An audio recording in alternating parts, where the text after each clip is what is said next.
حضرت ابو ہریرہ رضی اللہ تعالیٰ عنہ سے روایت ہے، کہا انہوں نے یعنی صحابہ کرام رضوان اللہ عنہم اجمعین نے عرض کی، اللہ کے رسول، قیامت کے دن ہم اپنے رب کو دیکھیں گے؟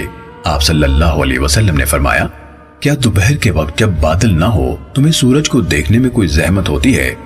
انہوں یعنی صحابہ کرام رضوان اللہ عنہم اجمعین نے کہا، نہیں۔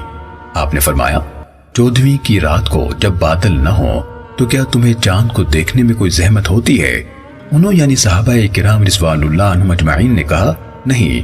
آپ نے فرمایا، مجھے اس ذات کی قسم جس کے ہاتھ میں میری جان ہے، تمہیں اپنے رب کو دیکھنے میں اس سے زیادہ زحمت نہیں ہوگی جتنی زحمت تمہیں ان دونوں کو دیکھنے میں ہوتی ہے۔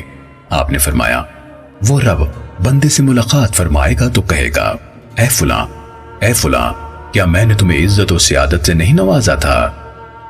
تمہاری شادی نہیں کرائی تھی، تمہارے لیے اونٹ اور گھوڑے مسخر نہیں کیے تھے، اور تمہیں اس طرح نہیں بنا چھوڑا تھا کہ تم ریاست کے مزے لیتے تھے اور لوگوں کے مالوں میں سے 1/4 حصہ وصول کرتے تھے۔ وہ کہے گا، کیوں نہیں میرے رب؟ تو وہ فرمائے گا، تمہیں اس بات کا کوئی گمان بھی تھا کہ تم مجھ سے ملاقات کرو گے؟ وہ کہے گا، نہیں۔ تو وہ فرمائے گا، اب میں بھی اسی طرح تمہیں بھول جاؤں گا جس طرح تم مجھے بھول گئے تھے۔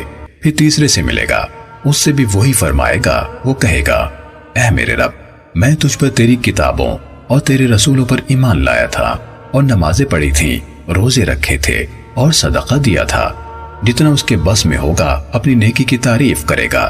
چنانچہ وہ فرمائے گا، تب تم یہیں ٹھہرو۔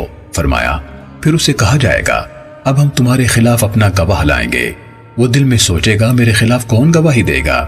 پھر اس کے منہ پر مہر لگا دی جائے گی اور اس کی ران، گوشت اور ہڈیوں سے کہا جائے گا، بولو۔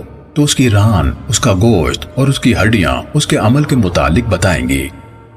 یہ اس لیے کہا جائے گا کہ وہ یعنی اللہ اس کی ذات سے اس کا عذر دور کر دے، اور وہ منافق ہوگا اور وہی شخص ہوگا جس پر اللہ تعالیٰ سخت ناراض ہوگا۔